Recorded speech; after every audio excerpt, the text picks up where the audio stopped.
The lake of fire is greater than the earth. Not earth inokwana lake of fire. It is true that the lake of fire is beneath the earth, but it is not in the earth. First time for everything. Beba shakatenga zvanzi naMwari zvitange. Shakasaka ite first time. Inyaya yekuti iye ndakaparidza Genesis chegumi pano. Mwari wakandituma kuti ndichiparidze. Uye handisi kuda kubira vanhu ndichishandisa Bhaibheri. Sezviri kuita vamwe varega kuchiparidza vachitora chegumi chacho. Handisi kuita madouble standards ini. Handitotori chegumi. Saka itaura kuti anobvisa chegumi ari kubirwa. Iwe ungakuzvitaura sei uchitorera vanhu nechegumi. Saka munofunga kuti chinhu chikaitwa nevanhu 100 chiri wrong chinozoita right chaitwa nevafundisi vakawanda.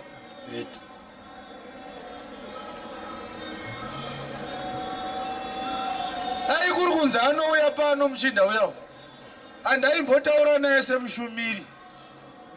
Aiyo anoita mushumiri wei anoiti ngoiri musanyeperwa inotengeswa auipiwe kana usina kutenga diski racho. Epo mharaunda ingopiwa woenda zvinonzi tenga diski ndikupa anoiti ngoiri kutengesa nekabisira. Amen.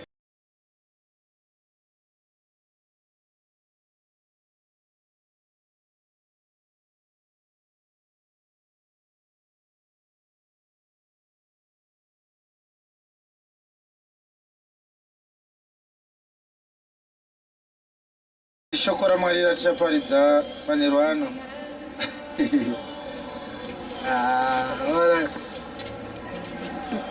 Second Chronicles chapter 26 verse 8 kusvika paverse 23.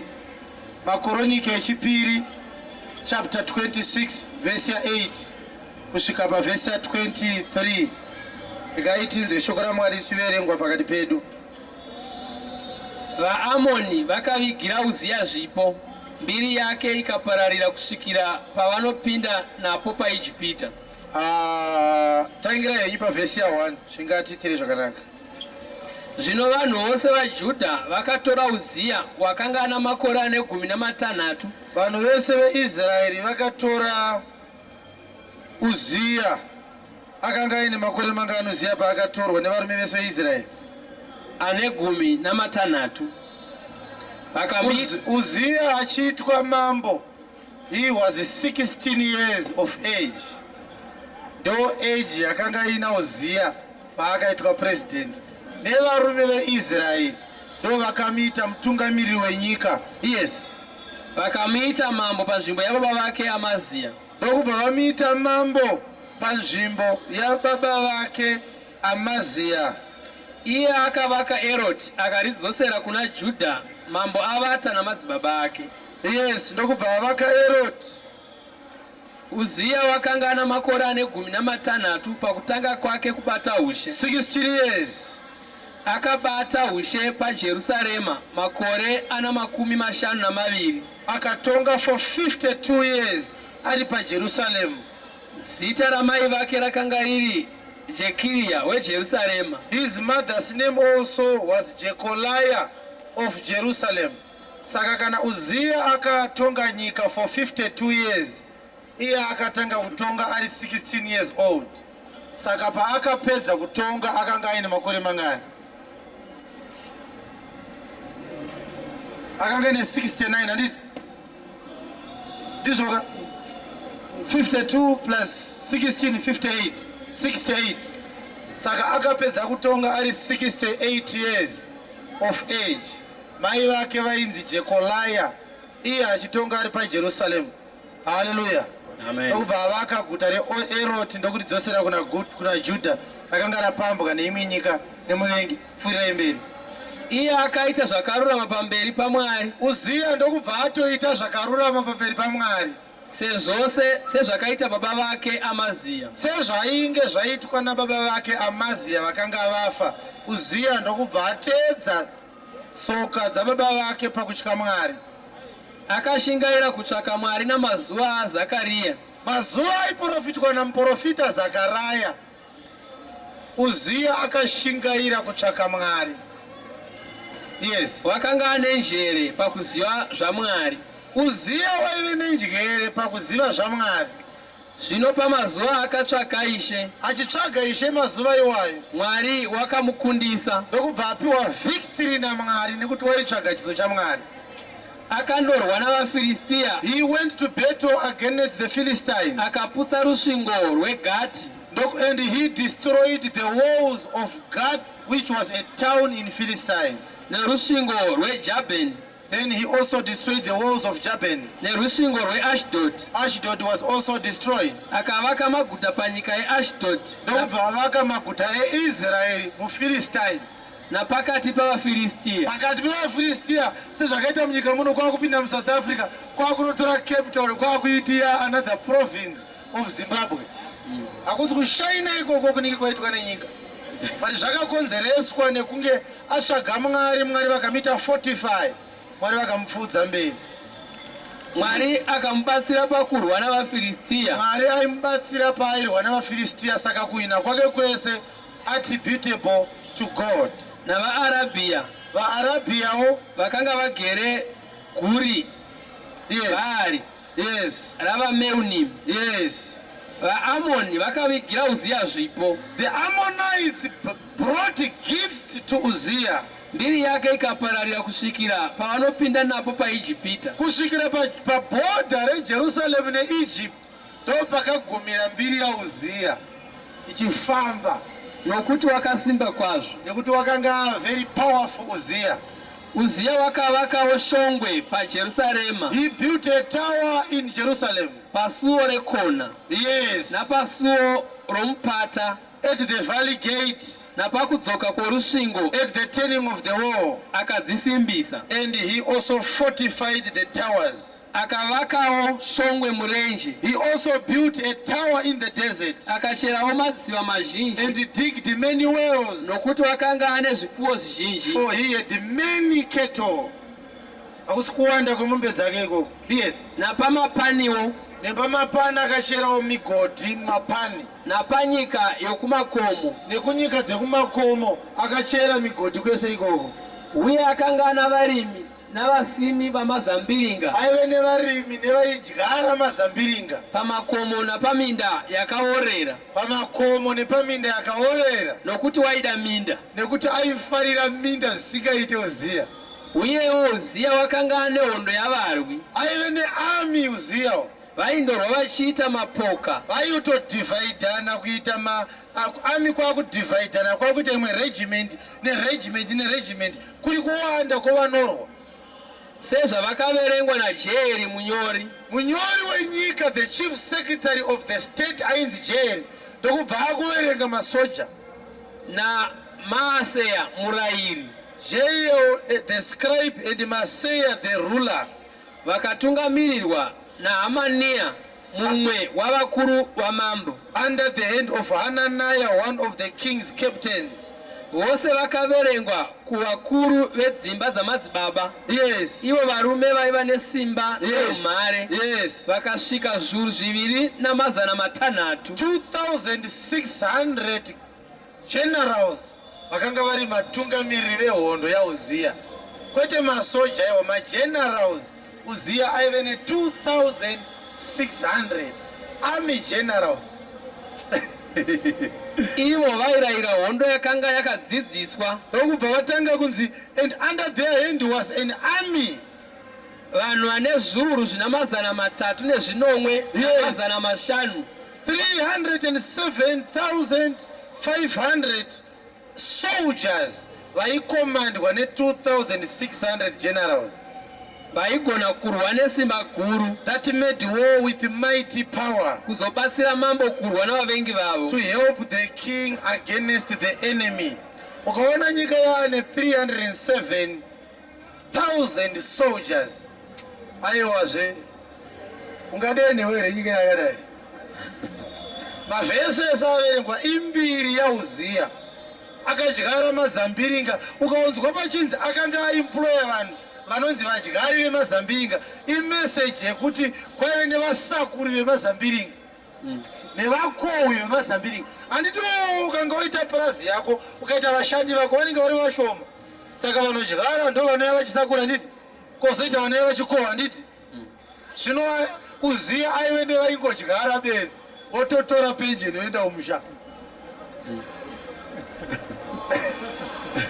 vaingoita basa rekuita sei rekudyara bedzi mazambiringa hanzi akanga aine mombe zhinji aine minda mizhinji Uziya achifarira minda ndokubva akachera migodhi yemvura akaisa mudesert akachera migodhi yemvura akaisa mumapani akachera migodhi yemvura kunyange nemumakomo akadyara mazambiringa mumakomo ndokubva aita 2600 generals vaikomanda 307,000 soldiers vaidefenda president Uziya. Yes.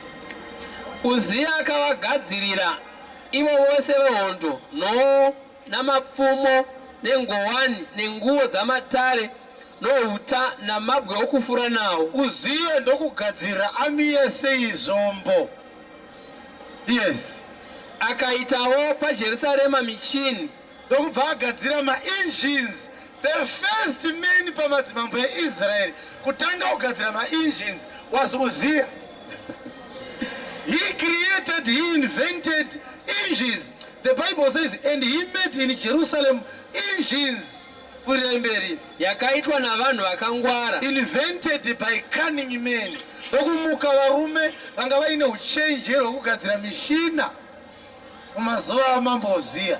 Solomon haana kumbozvigona izvi kunyange akanga aine uchenjeri hwaaive nawo pamaengines haana kupasvikawo pakazosvikwawo naUziya mwana waKing Amaziya. Anga ari maengines akagadzirwa naUziya. Ikaiswa pashongwe napamakona amasvingo. Ndokubva maengines agadzirwa akagadzikwa pamusoro pemawalls eguta nepamusoro pemabulwarks.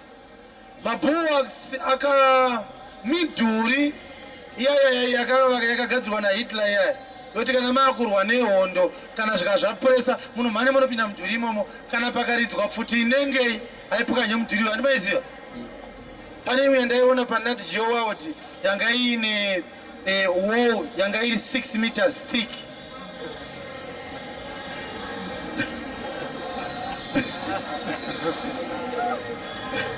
Yakagadzirwa naHitler. Uona zvakaita 9-inch wall yezvitina zviviri inovakiswa dzimba dziya. One chinhingi ichi chitawo ichi chakakura kupfuura 9-inch wall. But ndakaona chinzi Hitler akagadzira mumwe midhuri mabulwarks nekuti kana zvapuresa masoja ake kana kuti vakuru vehurumende maministers aimhanya nopinda imomo. Kana mukauya nemashells akadi concrete yange yakashandiswa ipapo hapana bara raipinda. 6 meters in thickness muine masteel ari mukati memudhuriwo ndo ari kunzi maengines akagadzirwa naUziya akaiswawo pamusoro pemadziro eguta nepamusoro pemidhuri iyoyo.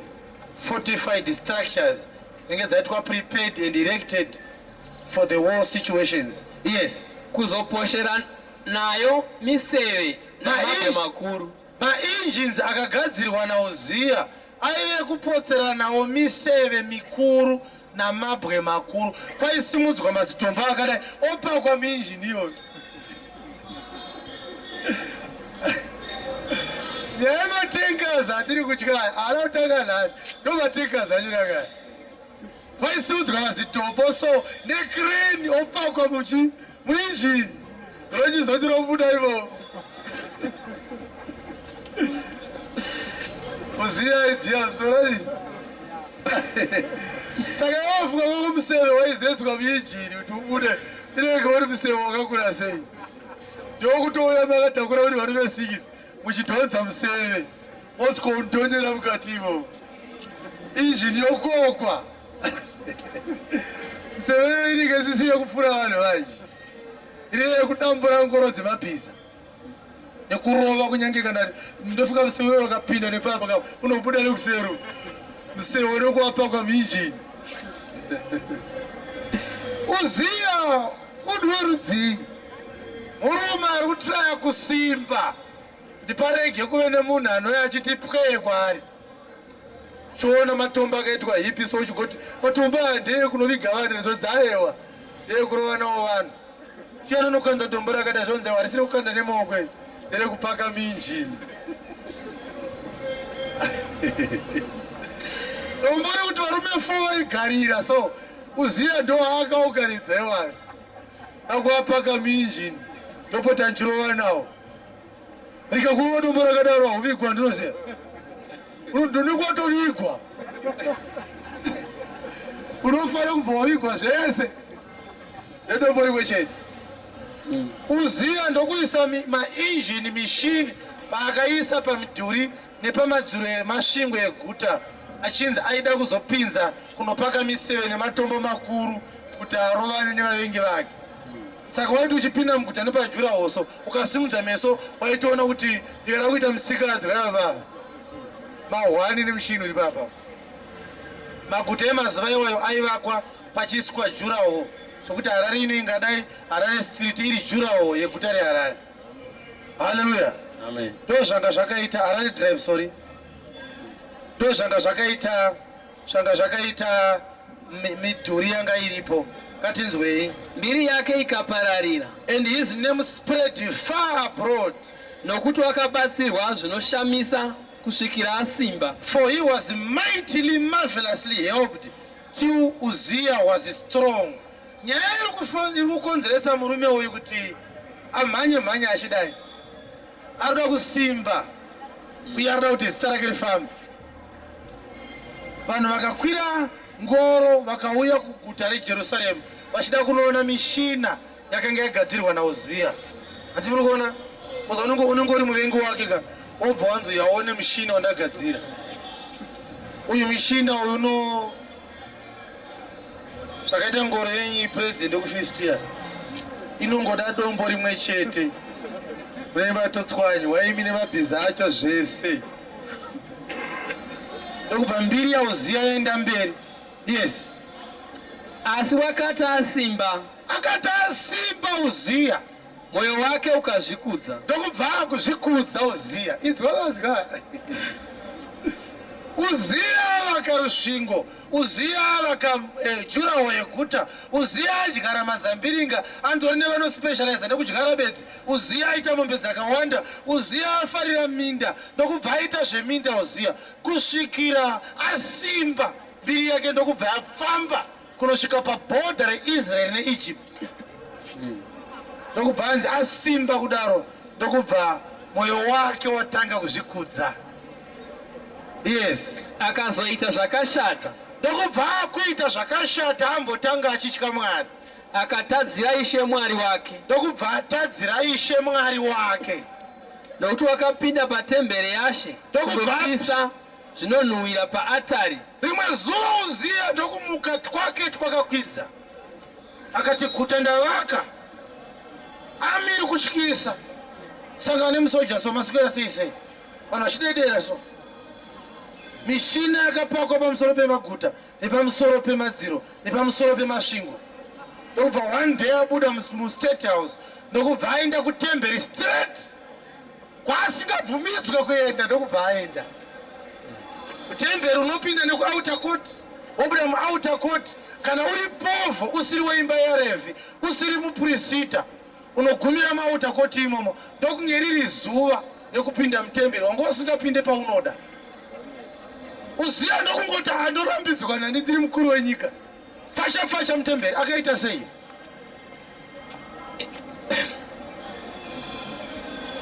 Wakapinda patemberi yaShe kundopisa zvinonhuhwira paatari yezvinonhuhwira. Ndokubva apinda patemberi ndokundopinda musanctuary.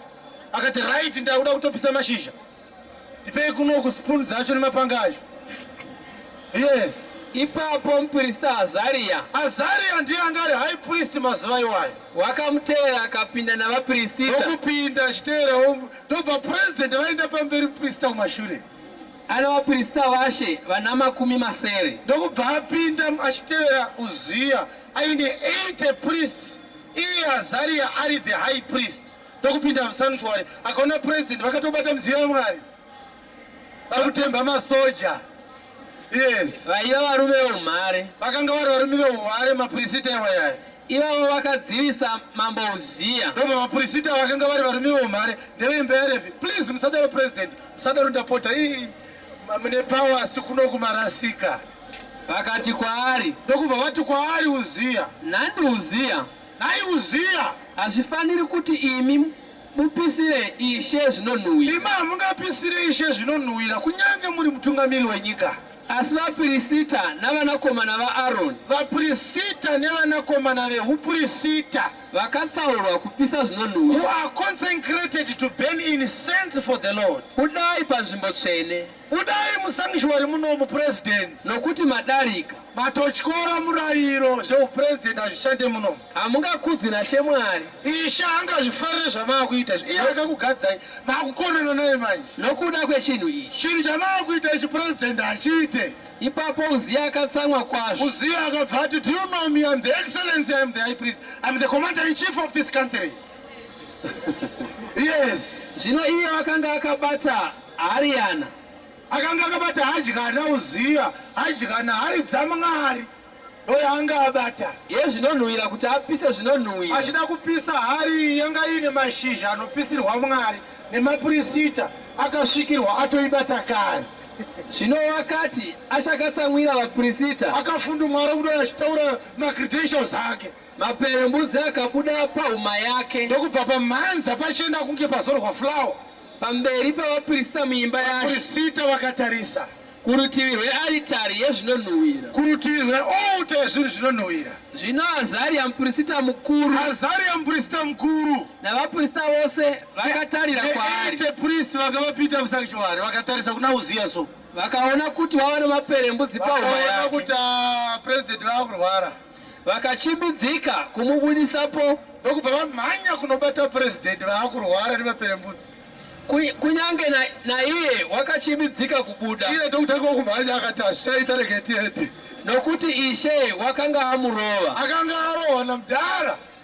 Zvino mambo Uziya akava namaperembudzi kusvikira pazuva rokufa kwake, Yes, akagara ari oga muimba. ndokubva apiwa rumu, akanzi murumu ndomamungagare, ndokutsvagirwa karumu kaigara kakavharwa, nokuti kana munhu abuda maperembudzi achinzi arohwa naMwari aibva atanga kutodonhaone akutonhuhwa. Munhu ambobva mushe nemotageti achiuya kusanctuary achitemba mishina yaakagadzira, haana kuziva kuti havasi vese vanogadzirirwa mishina.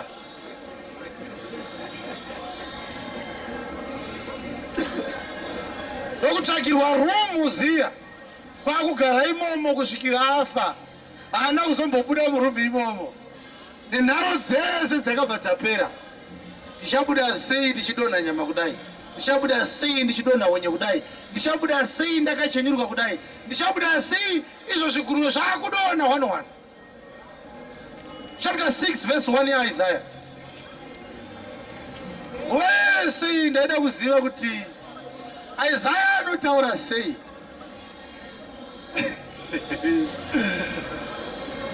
Isaiah chapter 6 verse 1.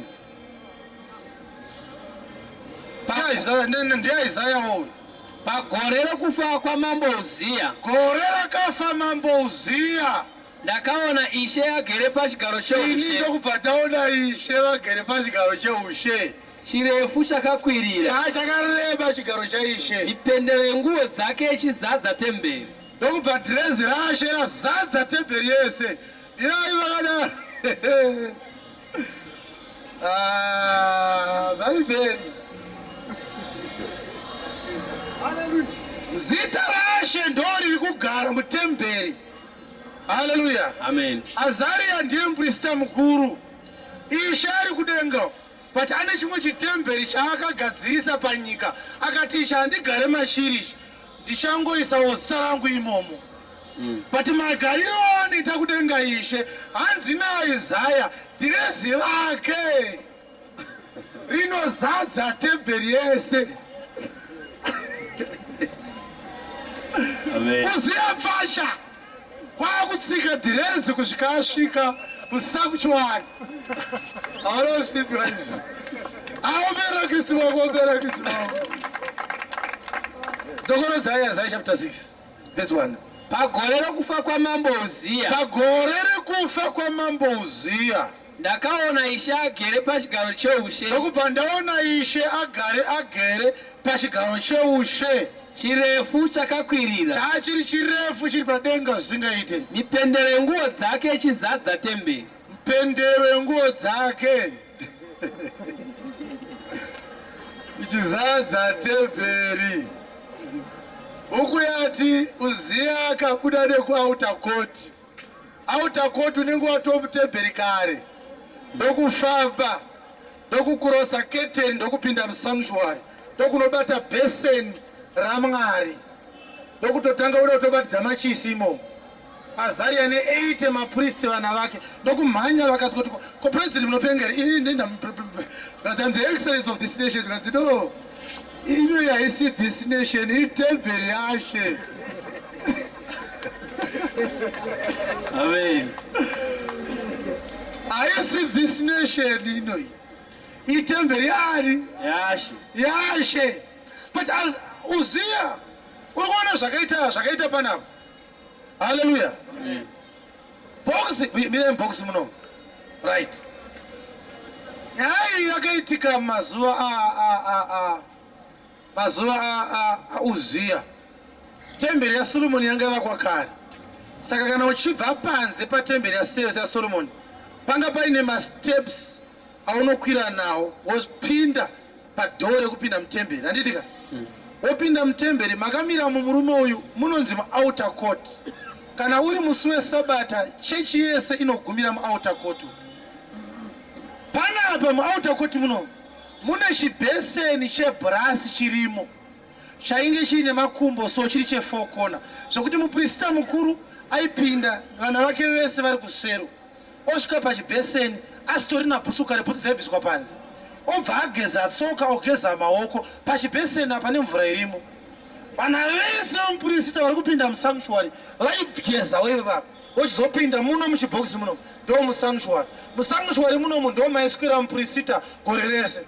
Umo muhall of holies maipindwa na high priest anga achivatungamirira patika 1 pagore. Muri kubata nyasho? Amen. But curtain iri necheblack iri harikuroswe kana munhu asiri number 1 mwana weimba yaLevi.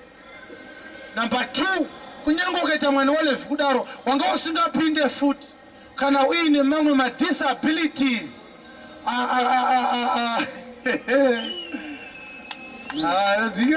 Yes. Ngakona mama ngamira azvitamira ipapo bwemi mzaindi imbo isaichimuti ipapo tiende kunoona kuti was Aaron achigadzwa kuita uprista, vana vake automatically they become Levites, they become priests. Saka pakati pemapriest panenge paina high priest. High priest ndiye anobvumidzwa kupinda munzvimbo tsvene-tsvene, but kamwe chete pagore hapinda asina chaakabata. Each time the high priest goes into the hall of holies anenge aine ropa remakwai raari kunopisira chivi chemunhu wachona ari kuregerwa. Handitika? Yes. Saka unenge uri mwana waAaron. Aaron ndiwo imba yaLevi. Saka ukaberekwa uri mwana waAaron watova muprista. Uprista wanga usingaendere kucollege kuAmfi kana kuLiving Waters. Uprista waiberekwa uri weimba yawo. Yes. Saka ukanzwa pastor achiti ndiri muRevi igava pastor iyeyi.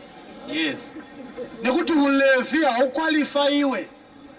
Hakuna chikoro chinotraina munhu kuti aite weimba yekwapresident.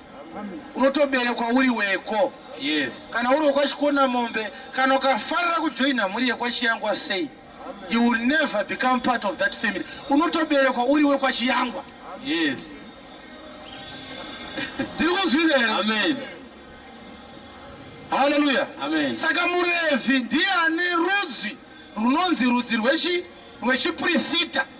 Saka muprista Mwari vakasarudza Aaron. Aaron achifa Mwari vakasarudza Eliezer mwari waAaron ndiye achapfuurira mberi ari high priest. But vamwe vana vese vaAaron vanoramba vari maprista but vasiri the high priest. High priest at every given point anenge ari 1. Yes. Ndiri kuzwika here? Amen. Saka vana vemuprista mukuru, vana verudzi rwaLevi, vana verudzi rwaAaron. Saka automatically vese mapriest. but pane imwe qualification yainge yanzi naMwari kana maita mwana womuprista panodiwa futi kuonekwa kunzi mune qualifications here mamwe asiri qualifications ekungozvarwa bedzi. Chapter 21 yebhuku yaLeviticus.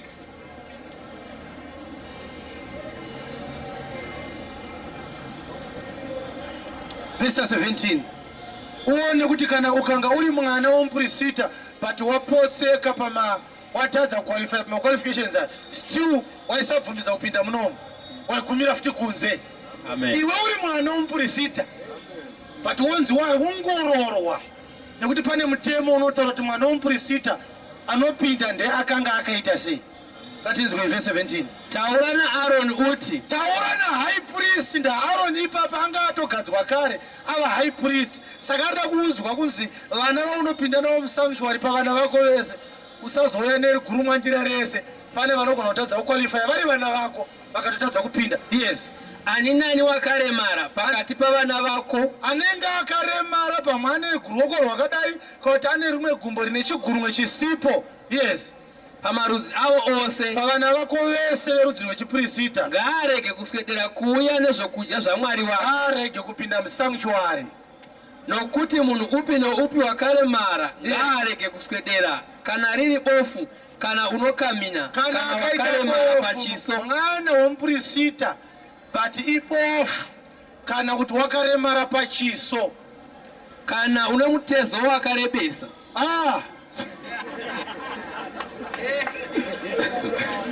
Muzari vasaidi vaoni vaizwi here.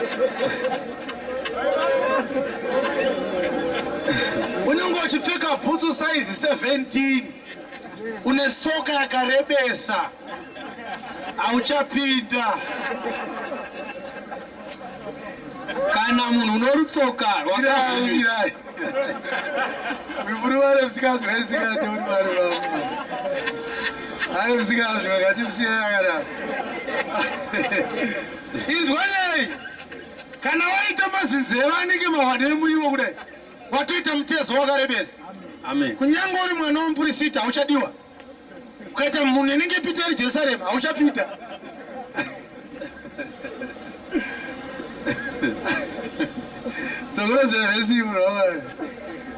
Kana riri bofu, yes, kana unokamina, kana anokamina ari mwana womuprista musanctuary haachapinda. kana wakaremara pachiso, kana akaremara pachiso, kana une mutezo wakarebesa, kana ane any part of his body which is bigger than normal.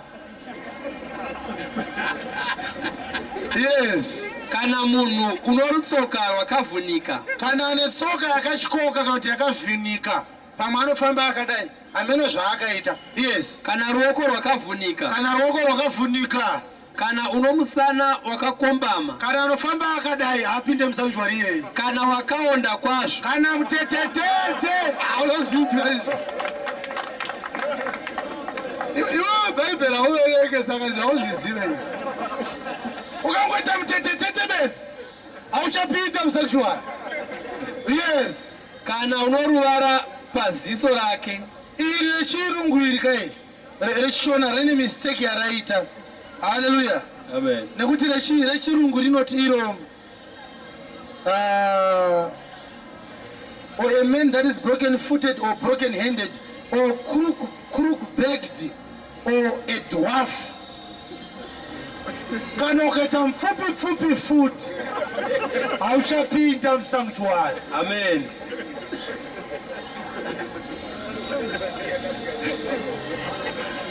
Muzari vasaidi vako kuti vaipinda here tsano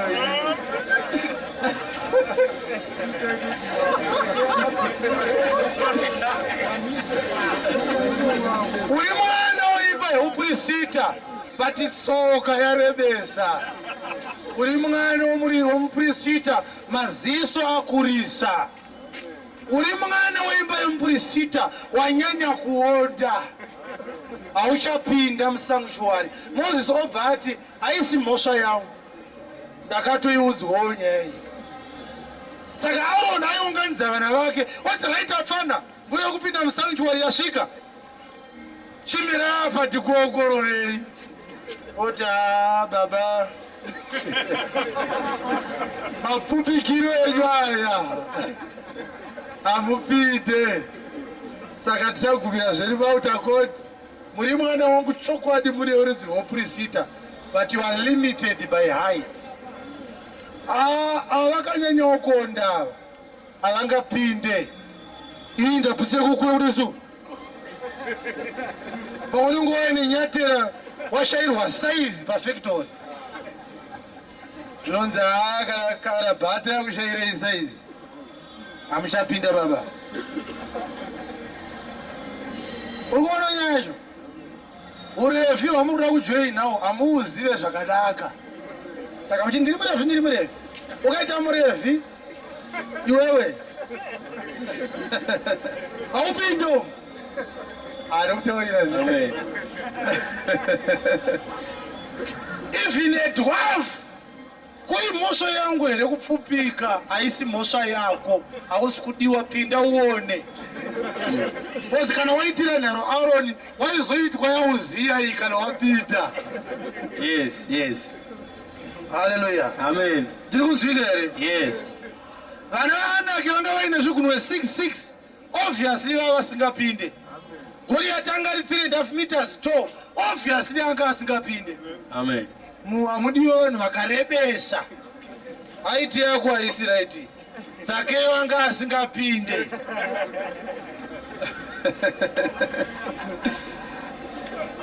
Waqualify pakuita mwana womupurisita, but pane mamwe maattributes ari kukutadzisa.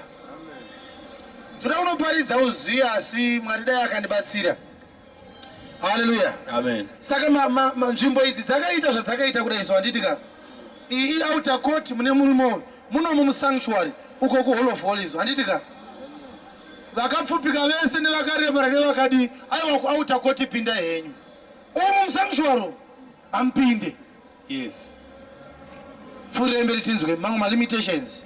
Kana une mezi, kana ari kukwenya haapinde musanctuary. kana una pakafunuka, ane pakafunuka pamuviri wake. Saka Aroni aikuvheta sei kuti aone kuti hauna pakafunuka? Aiti bvisa hembe dzese nditarisishe mwana. Yes. Unopinda ukaurayiwa mukatumba. Ndikutoitira iwewe kuti upone. Kozi isha ingotaura wonyarara. Itai nharomone. Vaibudei mumwagadziriswa. Saka Aroni aitokutarisa nekumusana. Koiri zibundu iri shamwari. Iri handifunga kuti unopinda shamwari. Iri bundu iri hariite vai. Kapinda nebundu iri shamwari unogadziriswa mukatumba. Kana ane pakafunuka, kana ane mapundu haapinde musanctuary. Yes. Yes. Kana wakaremara pamberi. Yes. Munhu upi noupi worudzi rwomupirisita waAroni wakaremara haafaniri kuswedera kuuya nezvipiriso zvinopiswa. Akaremara haapinde musanctuary. Amen. Hallelujah. Right. Unoona nyaya shoka. Teerera. Unombozviziva here kuti zvinoona kuraridza zera rako izvozvo. Musoro wakura kusvika papi. Yes. Right. Mupurisita. Saka order iyi ichitaurwa naPauro anoti waive mufananidzo. Anobva pachapter 9 from verse 15 ya Hebrews. Zvino Kristu haana kupinda mutemberi munzvimbo tsvene-tsvene yakavakwa nemaoko avanhu handiti? Asi akapinda munzvimbo tsvene-tsvene isati yakavakwa nemaoko avanhu. Can I have my diary there? It's here, sorry. So there is a diagram that I have showed people before. This is the floor plan of the tabernacle. Do zvakaita floor plan yetemberi izvi. Handitika? Handi munyatsoona? Izvi. Do zvakaita floor plan yetabernacle izvi. Uku ku-outer court umu ndo musanctuary uri kutaurwa uri kurodzese idzi. Watoqualifya kuita mwana waAroni, waita mwana womupurisita, but munomu haupinde kana tsoka yako yakarebesa, haupinde kana munhu yako yakarebesa, haupinde kana musana wako wakuonyara, haupinde kana uri mutetetete kana uri mupfupfupi. Umu muHall of Holies the last compartment maipindwa nemuprista mukuru once every year. Saka zvazviri kunzi uyu mufananidzo wezvakanga zvichiuya. Muprista mukuru vanhu vaiuya nemakwai avo vopa muprista mukuru obva anopinda muhall of holies neropa rayo. Mukatuma musingapinde muka yacho yaiurayirwa kana yaurayirwa yobviswa ropa, yobviswa mafuta. Iyo muka yacho yoendwa nayo kunze kweguta kwaive nenzvimbo yarasirwa madota, muviri wayo wese wopisirwa iko kwanditika, but ropa raizopisirwa tikunzwika here? Yes. Hallelujah. Amen. So what is happening now is that this is an order of things that were to come. Why mufananidzo? Tikunzwika here? Yes. Saka Paul anoti paHebrews chapter 9, Holy of Holies inopindwa nemuprista mukuru kamwe chete pagore yakabviswa. Kristu ndiye muprista wedu mukuru muNew Testament. Yes.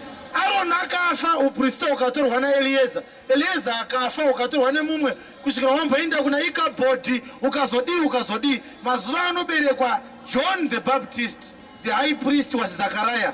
Madays anoroverwa Jesu, the high priest was Caiaphas. Amen. Are you hearing me? Yes. Are you hearing me? Yes. Saka Christ is the high priest of the New Testament order. Haana kuzopinda munzvimbo tsvene iri muchitemberi changa chiri muJerusalem chakavakwa naSolomon. Anozonzwa akaenda neropa rake kudenga ndokune nzvimbo tsvene yaakanomira kamwe chete nekusingaperi. Hallelujah. Yes. Muprista mukuru aipota aishora ropa remakwai kamwe chete pagore. Saka gore rinouya nembudzi yako yekurererwa zvivi woregererwa. Gore rinouya futi neimwe. But Kristu haana kuda kuenda kakawanda. Akaenda kawani nekusingaperi. Yes. Hallelujah. Amen. Chakuti vanhu vanoramba kuti Jesus haasi Christ inokutemesa musoro manje iyi manje. Nekuti Christ is the high priest. Muhigh priest haasiriye gwai racho. Anofanira kupiwa gwai nevanhu vaarida kuti avaregerere. Ouraya gwai iroro otora ropa oenda naro. Saka gwai rakatorwa naKristu ndiani?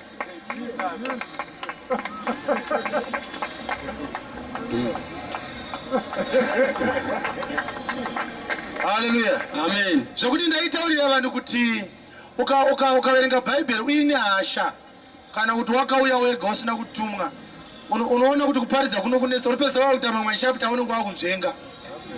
Anokurambira kuti aburitse sadza. Pane mamwe mascriptures kuti kana kuda kuparidza sadza so haribude. Ozi nyaya tiri kuverenga iyi yandiri kutsanangura yehuprista iyi unodhiklesa munhu motikari sei papa. Panobuda mota here? Haibude mota manje. Uri nguva kungodzidza muponesi wako bedzi ndokungoona anogona kumudzidzisa. Hallelujah. Amen. Vanhu vanoramba kuti Judhasi haaponeswe. But tinozviziva here kuti nyaya yekutengesa haina kutangwa naJudha. Yes. Yakatungwa naJudhasi, yakatangwa naJudha. Chokwadi.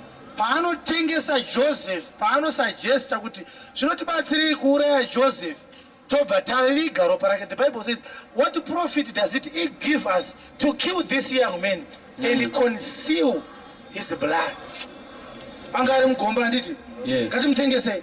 Ndokubva Judha adeedza maIshmaelites akati tipei 20 pieces of silver. Ndokubva apiwa Judha nevakoma vake. Reuben anga asipo. Ndokubva Joseph aenda. Ndiye akazovabatsira panguva yenzara. Panguva yaari kuti Joseph tikamuuraya touraya toviga ropa rake zvinotibatsirei? Aireva kuti Joseph kana tikamuuraya hakuna kunogona kuenda ropa raJoseph vanhu vakaregererwa naro. What we are only going to do if you kill Joseph is to kufushira ropa raJoseph. Tiri kuda mumwe munhu wokuti kana tikamuuraya tinotora ropa rake vanhu voregererwa nekuda kwaro. Yes. Iri hariite zvinotibatsirei kuuraya Joseph toiga ropa rake. Yes. Harinogorininda ropa iyi. Rudiwa riri nanye raJoseph hariti. Let us sell him. Amen. Zvokuti ukada kunoona nyaya yaJudhasi uchanoona kuti Kristu mwana waMwari akagara aronga kuti munhu achanditengesa anonzi Judhasi. Zvokuti Simon baba vaJudhasi Iscariot vachitumidza mukomana wezita rekuti Judhasi. Uchanoona kuti ukanostudy mamanuscripts, Judas Iscariot is a descendant of Judah. Yes. nekuti kwaIsraeri akutumidzwa munhu zita risina kumbotumidzwa vamwe iye asati azvarwa. Saka uchiona panoberekwa John the Baptist pakaitwa an altercation, vanhu vachimomutumidza John kuti zviite sei, hatina munhu murudzi munomu akambotumidza zita kunzi John. Zvikanzi aiwa izita rakatarwa nemutumwa akatiudza zvokuberekwa kwake. Amen. Tiri kuzwika here? Amen. Jesu achitaura nezvevarume vekuold testament aisa maS pamunhu wese. Saka uchiona achitaura zvaIsaiah, Jesu aimuti Esias. Yes. Achitaura zvaElisha aiti Elias. Yes. Elisias, sorry. Achitaura zvaElijah aiti Elias. Elias. Hallelujah. Amen. Saka kuti Judas zvakangofana nekuti Judah. Yes. Hallelujah. Amen. Zvakuti Jesu wanga asingafaniri kutengeswa 30 pieces of silver. Chiprofita chekutengeswa kwake chaiti anotengeswa 50 pieces of silver. Auzviziva izvi? Ukaverenga 2 Samuel chapter 24 unononzwa unzi David averenga vanhu ndokubva mutumwa uya ndokubva uraya 70,000 Israelites because David had numbered the people. Ndokubva muprofita anonzi Gad auya kuna David akati shamwari zvanzi naashenda kunzwira tsitsi enda mugomo unowaka outa upire kuna Mwari kuti Mwari akuregerere. Namba nguva iyoyo iri kunzi enda unowaka outa upire Mwari akuregerere. Inguva iri kunzi naMwari imi nyika manditadzira ndarangarira kukuponesai. Hamuponeseki kana musina kuvaka outa. Upira mwanakomana wemunhu ndokuregererai. Amen. Hallelujah. Ndokubva apinda muIsrael, Jerusalem pekutanga yainzi iyo Jebus, ndo zita rayo isati yatorwa neIsrael. Handitika saka mave nemumwe murume ainzi Arauna who used to be a king in this kingdom yemaJebusites. Saka Arauna akanga ari kugomo ikoko ari mugadheni rake remazambiringa achitonzi Arauna wakanga aine mombe 4 dzaairi manadzo achitori nechisvinyo chaanga akavaka nemabwe. Ndobva David ati zvinoko zvandanzi ndivake outa ndinoivaka nei handisi kumba ndokune mombe. Ndokutarisa ndokuti kune murume ari mugadheni ndokumhanya kuna Arauna akati Arauna nditengesere mombe dzako nemunda wako wonditengesera zvakare nemapango egadheni rako aya. Ndobva ndaita huni iye ari musango maanogona kuchikora huni akavaka akada kutengeserwa mapango ari pagadheni remuzambiringa raArauna. Arauna akati nyaya yekuti makaverenga vanhu against the Lord vanhu vakafa tainzwa uye kunegoshita price tozonegoshita kana matotora tora imombe chop muuraye vanhu varegerewe inda kutaura zvinhu zvina basa mazwa Arauna kana David torai muurayire Mwari munofanira kutengeseri iyi nyaya ine chekuita nehuman life upenyu hwevanhu ka just take my beast, just take my firewood and use it and build an altar for the Lord. Shandisai matombo iwaya andakavaka kuita chisviniro changu muite altar yacho. Amen. David akati Arauna Mwari ndokuziva haatore chinhu chemahara. Mwari hadi kupiwa chinhu chandawana chandanhonga. Ndaverenga vanhu imhosva ndikatora futi mombe dzako mahara inotori imwe mhosva futi. It must cost me something. Yes. Zvinofanira sei? Zvinofanira kundikosta. Taura mari yakuda Arauna akati I will never charge you. Torai mahara. Kusvikira Arauna kuti chindipai yamunoda. Zvikanzi even ndikakupa yandinoda mahara futi. Chaja iwoyo ndio muridzi wayo. Amen. Arauna akati kana zvakadaro chindipai 50 pieces of silver. Zvikanzi right. Zvane cost manje. Saka 50 pieces semunda wakatengwa naDavid kuna Arauna kuti vanhu vapisirwe altar yavo imomo vaponeswe. Iprice yakatengwa peNew Testament nayo. Yes. No price yakatengeswa Jesu nayo 50 kwete 30. But Judah achitengesa Joseph akamutengesa 20 pieces. Inga nobva record kuti 20 aenda kare. Hallelujah. Amen. Amen. Pasara chi? 30. Pasara 30. Saka Judas akatengesa mari 30. Hallelujah. Amen. Saka noti Judas aende kudenga na Judah futa achaenda. Yes. Anaenda ere Judah? Yanindi. Sure. Zvino mutemo wegwai kana vanhu vakuregererwa unouya negwai rako handitika. Yes. Ouya negwai rako woripa kumuprista. Hallelujah. Can I have somebody? Can I have somebody? Mira ipa. Fananga wewe. Unouya negwai rako kumuprista. Woti muprista ili ndilo gwai rangu ili. Randada kuti Mwari andiregerere gore rino nekuda kwaro handitika. Yes. Saka munhu wese kana yangu yekuya negwai rechipiriso chechivi wainouya negwai rako. Saka Jesu, Jesus the Son of Man, ndiye gwai rechipiriso chechivi chenyika. Yes. Ari mugadheni reGetsemani. Muprista ndiani? Muprista ndi Kristu. Hallelujah. Amen. But Kristu is nowhere to be seen. Anofanira kunonongedzera kuti iri ndiro gwai redu on behalf of mankind. Ndiani?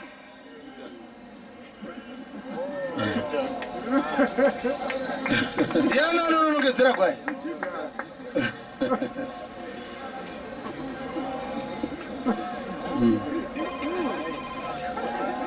Nzari pasaidi pako kuti anonongedzera kuti iri ndiro gwai redu tiregererwe naro ndiani?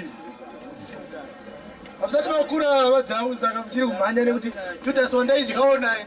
Mamwiri vamwe vadzikama mambodzidza Kristu. Yes.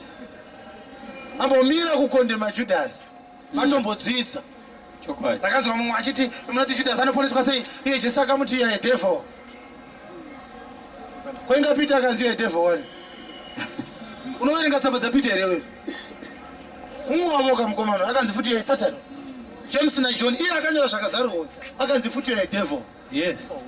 Akanzi wakomana mweya wemina hoso waMwari. The Lord was not talking about Judas or Peter or James and John. He was identifying the devil that he had possessed these guys on those moments. Yes. Are you hearing me? Amen. Saka Jesu wabatwa handitika. Judas ati wandinenge ndakisa ndiye wacho. Saka Judas achibati nongedzera Kristu, achitengedzera Jesu, aiti ndiro gwai redu tiregererwe naro. Handiti muvarengi yachona? But sei Jesu wakanga apinda muGetsemani because ukaverenga mamanuscripts zvakanaka unoona kuti haana mbobvira akapinda muGetsemani before John chapter 13 kana Matthew 26 paanozonobatwa ari aienda padhuze neGetsemani but mugadheni racho chaiwo he never went there. Why? Because aizviziva kuti the first Adam akatadzira mugadheni. Yes. Nyaya iyi haipere kana isina kudzokera futi mugadheni maakatadzira. Chokwadi. Paanonzi akasvikirwa akanga arimo achinyengetera kusvikira ziya raakubuda kunge ropa akanga adzokera mugadheni ndokubva apfugama akati baba zvandiri kuita izvi ndozvingadai zvakaitwa naAdhamu musi waakatadza. Adhamu atadza akazvikudza ndaSatani anouya nepride angapinda mari ndokusona mashizha ndokubva anohwanda indi mudhara handichazvihwandisa ndouya pachena pano ndichinyengetera ndakatadza on behalf of all the people. Forgive us.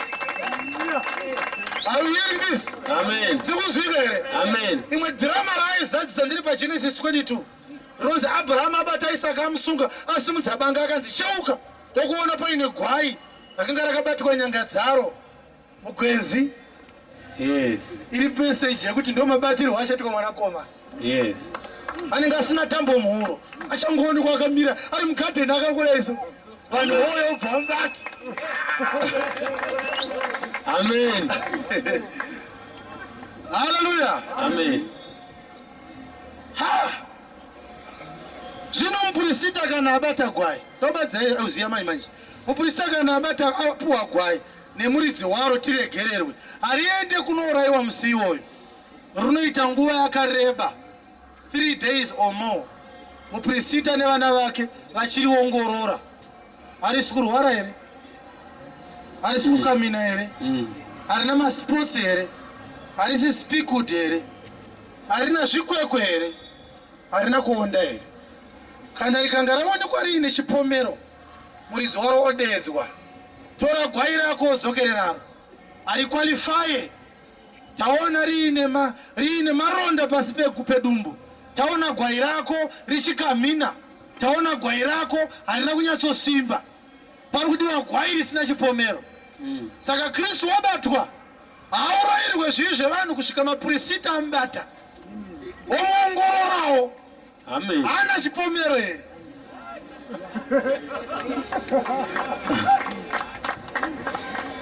Zvino mapurisita akauya ndokurara usiku hwese ndokumuongorora ndokubva vaona chipomero paari vakati ari kumhura Mwari ndaanozviti mwana waMwari. As far as we understand, Mwari mweya uyo anobatika, uyu anoita mwana waMwari asingabatike sei iye achibatika. Nyamba mwana waMwari anga ari mukati maJesu anobatika. Uyu Jesu haasi mwana waMwari, mwanakomana wemunhu. Amen. But mwana waMwari arimo. Ndoba vakatadza kunzwisisa. Vakati takamunzwa achiti kune mumwe murume zvitadzo zvako zvaregererwa. Hakuna munhu anoregerera zvivi kunze kwaMwari. Kana aregerera zvivi azviedza Mwari. Takamuona achiporesa vanhu musi weSabata achikora murayiro. Mhosva ndokubva dzawanda pagwai. Iro richifanira kurayirwa zvivi zvavanhu vane mhosva, iro risina mhosva. Mwari akati maona mhosva pagwai randakupai. Zvino mukakondema iri rimwe muchariwana kupi? Muchariwana kupi rimwe gwai? Mwari ndokuona kuti patone problem pamuchinjikwa. Gwai randapa kunyika harina mhosva by the standards of God. But vanhu nekuda kwenyaya dzemari ndamapurisita vanga vakagumbuka vacho vanoongorora gwai vanga vaine jealousy yemari. Akanga audza nyika pachena paJohn chapter 10 verse 6 akati ndini door rekuti vanhu vanopinda muupenyu usingaperi naro, vese vakauya kumashure kwangu imbavha. Achitaura mapurisi kuti imbavha. Amen. Amen. Ndomaparizira aita ishe wayo ndo andinoita waiwa. Akati they are thieves, they are murderers, they are robbers. Varikuzi marobbers vaine effort baba nezigemens. Unofamba achiti ngwengwerere muprista achifamba so hapana aibvunza kuti ndiani. Aizika anonzi hakuna mumwe muprista. Chechi dzichiburitsa mari. Kristu uya kuti imbavha iyoyo. That one is a thief, that one. Iwo wakajera kuparidzirwa kukunzi ano munhu wese anoparidza shoko raMwari is good. Kristu anga asingadaro. Yes. It is a robber. Ini ndindega ndi right. Muza Kristu anomboti akawandaka. Akatoti ndini ndega. Vamwe vese matraburu makers. Iwo wakajera kuti paMatthew 16 akati ndichatovaka kereke yangu pamusoro peruwaro. Iwo machechi akavakwa kudhaya achiti yangu ichatovakwa. Hapana akabvunzirwa pastor uya kuti asati yake ingamuti iyi ndiye yake wani. Kristu anoti ndichavaka kereke yangu kuine dzimwe dzakavakwa kare dzichinzi nevanhu ndedzaKristu futi. Kristu pfacha kuti yangu imi isati yavakwa ndokutozoivaka. Vakasidha vakazvirega vachiti tiri kusidha kuna Kristu. Kristu pfacha kuti asandavaka chechi akutozovaka. Pane tikomarikavarika pane ndisiwana kukoti. Profeti vakati chepera vachiti nezvaKristu ngavandidzosere Lamborghini yangu.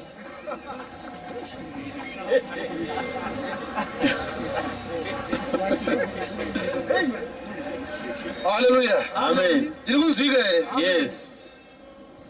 Gwai raMwari raonekwa riine mhosva nemapurisita akagadzwa.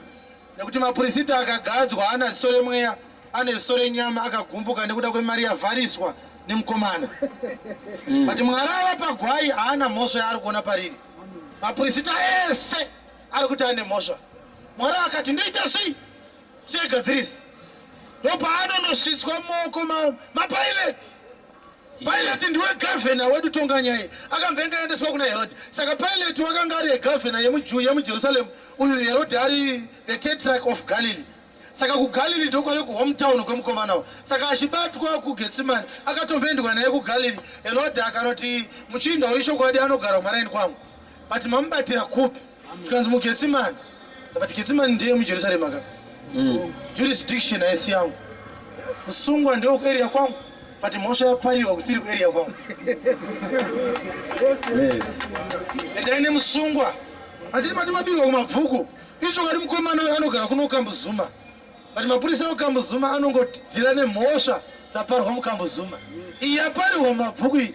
Ndainayo papolice station yekumabvuku. Amen. Hallelujah. Yes. Tatara naye. Chikazi na pallet inyaya yeye. Ukaitarisa nyaya shona akazosvikwa naye kumba kwa pallet around 3 AM.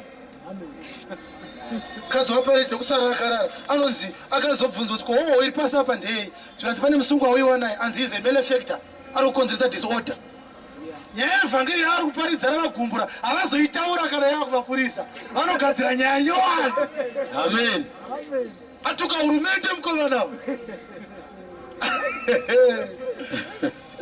Kadzi waPirato ndopa akanyora tsamba ari mubedroom ndokutuma mumwe musoja. Ndobva mukadzi zvanzi Mr. Governor say sati matonga nyaya tapuwa katsamba nemukadzi wedu kuma 3 AM iko. Katsamba kachiti kana iri nyaya muchinda ari kunze anozviti mwana waMwari. Girozi dzarara dzindishusha usiku wese nenyaya iwe. Amen. Sati ndikutaura kuti kana wakutonga nyaya unachenjera. Amen. Pane mahwana anogona kutanga pana pabaji manje nenyaya iwe. Murume uyu mwana waMwari murume. Amen. Akati mukadzi wangu asati aona ngirozi aanyepa achidaro. Kana achitaona ngirozi madhamba aona ngirozi. Amen. Ndipo Pilato atanga kuita careful. Akati taura nyaya yake mukomana. Sozi mwaitaura izvi. But the conclusion ndeyekuti ngaite sei ngafe nekuti ane mhosva. Nyanga vadenga riri kuwirana nevana pachiri chimwe chete chekuti ngafe. Yes. Pakufatsira problem. Yes. But kwete nekuti ane mhosva. Yes. Igwaire yenyu vakomana. Amen. Una here kuti ukanamata usinganzwisisa usina revelation unorwisa program yaMwari. Ndakarongwa kuti ikubatsire.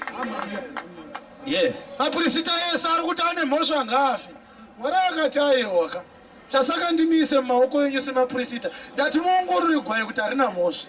Kana mati rine mhosva harichafa gwai raakufanira kudzoserwa motsvagirwa rimwe. Zvino ina handina rimwe randikakupei iyeyo ndo gwai renyu. Chiregai tiise manyaya iyi mumaoko maPirato. Pilato ndokubva atonga nyaya kusvika onoti nyaya hapana. Ndobva atuma mumwe musoja akatonga ari pabhaukoni sepadenga. Zvikanzi raiti ndigire mvura iri mudhishi ndobva ageza maoko pamberi pevanhu so. Zvikanzi varume nyaya mukomana ndaona asina mhosva inodhiserva kuti afe. Chione zvamunoita naye tingatongomurova bedzi tomuregedza. Yes. Asi mhosva yekufa mukomana uyu hana. Napanguva iri kunzi naPirato ndaongorora mukomana uyu ndikaona asina mhosva akupefoma upurisita. Amen. Maprista aIsraeri. Amen. Ndaona riri right. Yes. Amen. Ndariongorora gwai renyu. Ati sei Mwari akazoshandisa mupurisita wechihedheni. Mapurisita aJudha. Unozviziva kuti mahedheni ndo akaita kuti muchinjwa upfuure mberi. Yes. Yes. Moses ari murenje pakatumwa futi Jethro atezvara vake vari a priest of Midian. Vakati shamwari nyaya yekutonga mhaka uri wega inokunetsai unokurumidza kufa nekuneta. Tsvaga varume 70 vaunga appointed kuti Mwari akufari newe. Mupurisita waSatan Jethro was a priest of Midia. Akaudza Moses kuti Mwari haasi kufara newe. Moses akati ichokwadi Mwari haasi kufara newe. Kune maprofita anotozikanwa nen'anga kuti muprofita uyu anonyepa hake kuti ndewaMwari asi Mwari haasi kufara naye. Yes. Vati vanhu vanopinda chechi vachiti ari right n'anga ichiti Mwari haasi kufara nayo.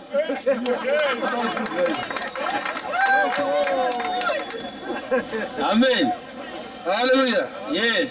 Pilato ndokubva ati hana mhosva. Ukaiverenga nyaya yachona ndokubva anzi akabudisa Bharabhasi akati vhotai. Vachibva vavoterana vavhotera Bharabhasi kuti ararame Jesu akanzi ngaafe. Zvokuti maelections iwayo Jesu akaahwina. Was intention yaJesu yaive yekuroverwa kwete yekuregedzwa. Yes. Kanjani dai Jesu akahwina maelections akararama takaurayirwa Bharabhasi. Munhu wese anga aine banga rake. Was Barabbas was an armed robber. In the name of Barabbas. Isikaite rino.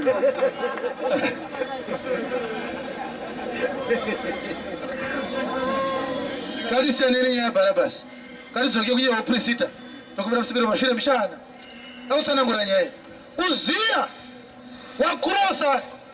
wakurosa this curtain rinopinza vanhu musanctuary ndikuzvika here? Amen. Uziya haasi weimba yemuRevhi, haasi muprista. Uziya haana kugeza tsoka, haana kugeza maoko. Uziya hapana amuongorora kuti haana here mutezo wakarebesa kana wakakurisa waainawo. Uziya hapana amuongorora kuti haana mapundu here kana kuti makwande kana kuti kufunuka kwaainako. Wangopinda zvakadaro. Watobata mudziyo waMwari, watobata hadyana ine mashizha anonhuhwira, auna unotungidza. Haleluya, amen. Azaria akati hazviite munhu waMwari, muri mambo henyu asi zvamava kuti hazvitenderwe. Ndobva agumbuka Azaria, achakagumbuka kudaro ndokubva arohwa naIshe. Ndopaanonzi akabatwa nevakomana vakamhanya kubuda naye, 30 time haana kuzoramba. Isaiah ndokubva anyora chapter 6 achiti gore rakafa mambo Uziya ndakaonawo Mwari. Echiri kuti I also saw God. Haana kuti ndakaona Mwari. Iverenge zvakare. Can I have light please?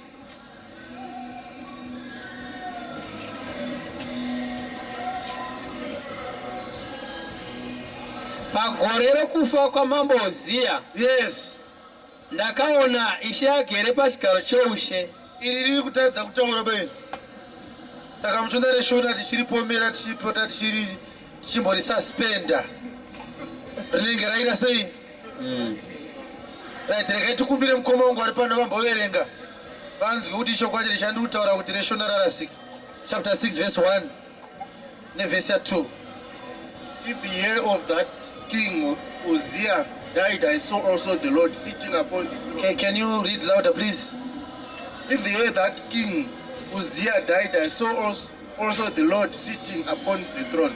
In the year that King Uzziah died, I saw also the Lord is seated on his throne. Ndakaonawo Mwari.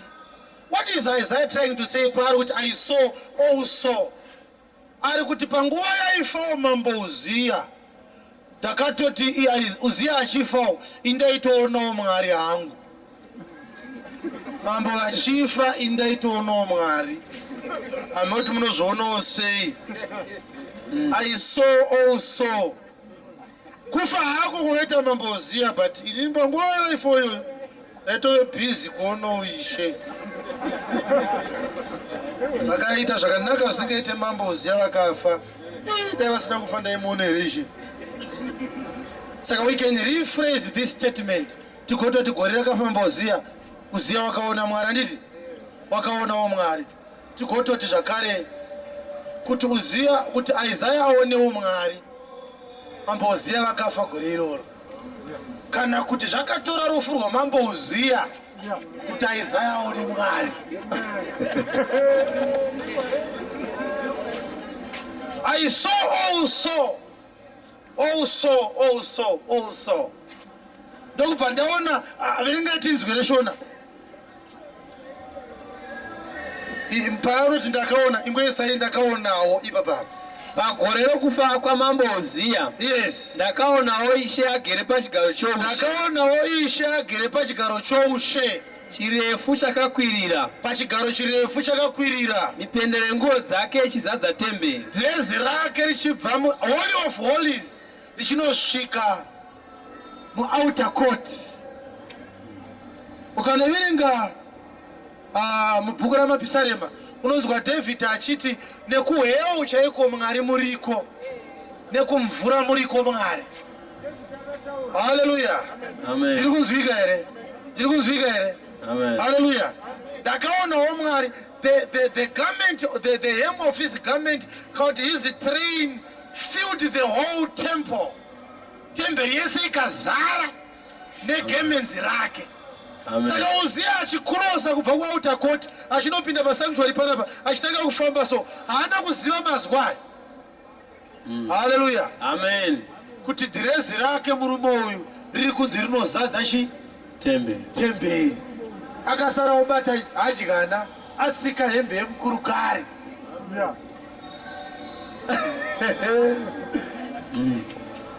Ishe vakati, not only have you desecrated my sanctuary, you are also at fault because watsika dhirezi rangu. Amen. Zvino kuOld Testament ndo zvanga zvakaita temberi, ndikunzwika here? But kuNew Testament the Holy of Holies is heaven, which is where God is. Anditika? Yes. But the sanctuary now, nzvimbo tsvene makapinda Uzia akabata hadyana akada kutanga kupisa muNew Testament church. Amen. Outer court mumuviri yavanhu, muviri wenyama uyu ndo outer court yacho. Yes. Hallelujah. Amen. The table of showbread yakanga iri musanctuary makanga makaiswa chimbo chaigara chiripo i540 ministries. Yes. Ndo panowanikwa, ndo pakaiswa shoko chingwa chemweya. Amen. Amen. Tiri kunzwika here? Amen. Tiri kunzwika here? Yes. Chibheseni chiri padhoo rekupinda musanctuary chinogezwa maoko nemakumbo isalvation. Ndo munogezwa munhu kuti apinde muNew Testament. Chokwadi. Ruponeso runowanikwa nenyasha nekutenda. Munhu otendeuka obhabhatidzwa ogamuchidzwa mweya mutsvene atogezwa tsoka nemakumbo akutopinda musanctuary. Yes. Akupinda muNew Testament. Yes. Ndikunzwika here? Amen. The golden candlestick inenge ine 7 lampstands. The Holy Spirit ichavhenekera church for all the 7 church ages. Yes. Are you hearing me? Yes. Are you hearing me? Amen. The golden altar panopisirwa mashizha human spirits. Mweya wako iwewe ndo muri kupinda shoko raMwari. Ukaverenga chapter 5 verse 8 yezvakazarwa unonzwa achiti pamberi pake ndakaona paine ndiro yakanga ine zvinonhuhwira inova minyengetero yavatsvene. Yes. Hallelujah, hallelujah. Saka hadyana yakabatwa naUzia chapter 2 verse 20 bhuku ya Timothy wechipiri 2 Timothy chapter 2 verse 20. Nekuti ukaiverenga midziyo yakaurayirwa Uzia ndiyo midziyo zvakare yakaurayirwa Belshazzar. Abata midziyo yaMwari ndokutora ndiyo yaMwari yegold ndobva aita eshtre kwakutora muziyi wake imomo, kwakutora kapu yaMwari kwakuisa bhurongo imomo.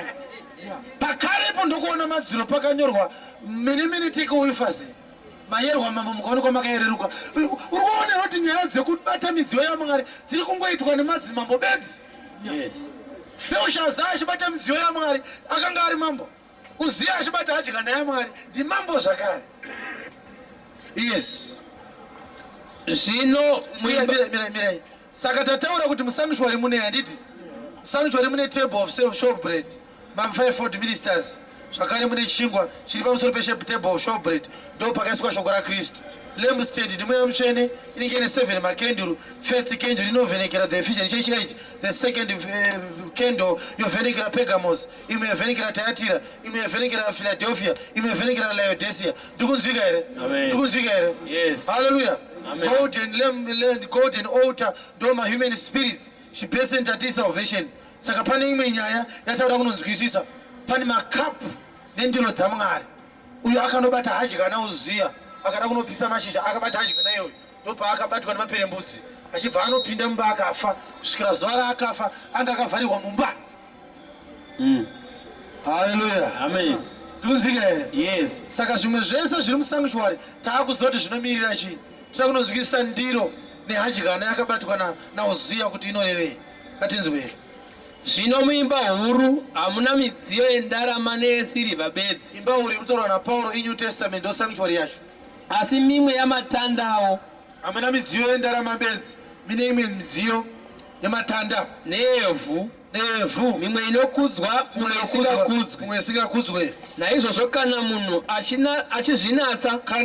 achizvinatsa kwazvo pazvinhu izvi uchava mudziyo unokudzwa, wakaitwa mutsvene, wakakwanira basa ratenzi. Yes. Wakagadzirirwa mabasa ose akanaka. Yes. Asi tiza kuchiva kwaujaya. Mazvita enyu. Tinoda kunoziva kuti hadyana yakabatwa naUzia inorevei. Midziyo inowanikwa muimba huru. Hanzi asi kana munhu achizvinatsa pazvinhu izvi achava mudziyo unokudzwa.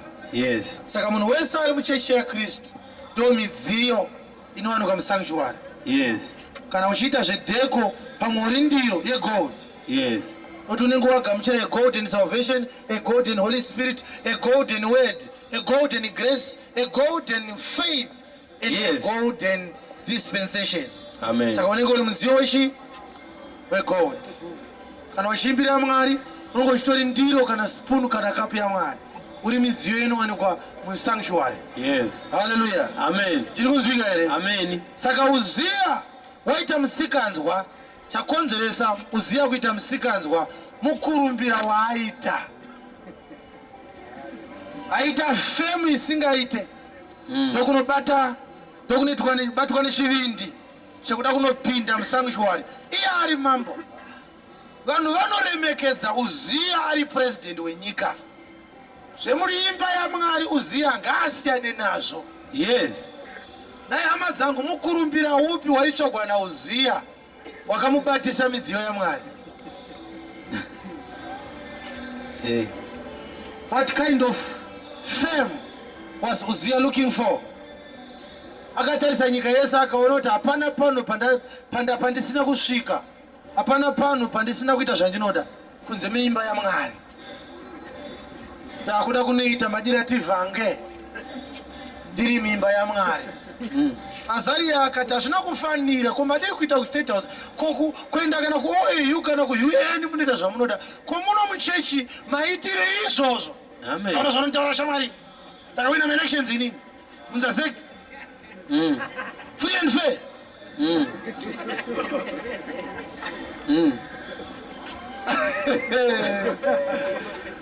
Free and fair amuri kutaura inoshanda kunyika tsana. Muri president kunzoku munomu muri rubbish. Yes. Amudiwe munomu. Yes. Itirei kunzoku zvamuri kuita izvo. Amen. Hamusi mwana wemupurisita, hamuna kuvhetwa mafuta ekuzodzwa hapo pamusoro penyu, hamuna kugeza makumbo nemaoko kupinda bedzi. Hey.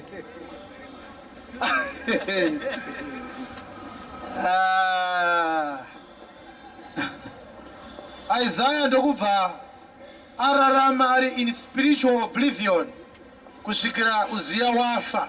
Saka kubva musi waakabuda mutemberi abatwa nemaperembudzi akanonopiwa karumu kake akunwa kudaro achidonha onye vachiisa ndiro yokuita kwee kunge musungwa ari mukati imomo kusvikira ashaya kubva avigwa.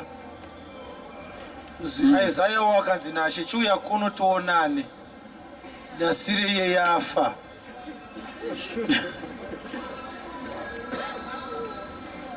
Hallelujah. Amen. Mashita ndoda kuti unzwisise chinhu ichi.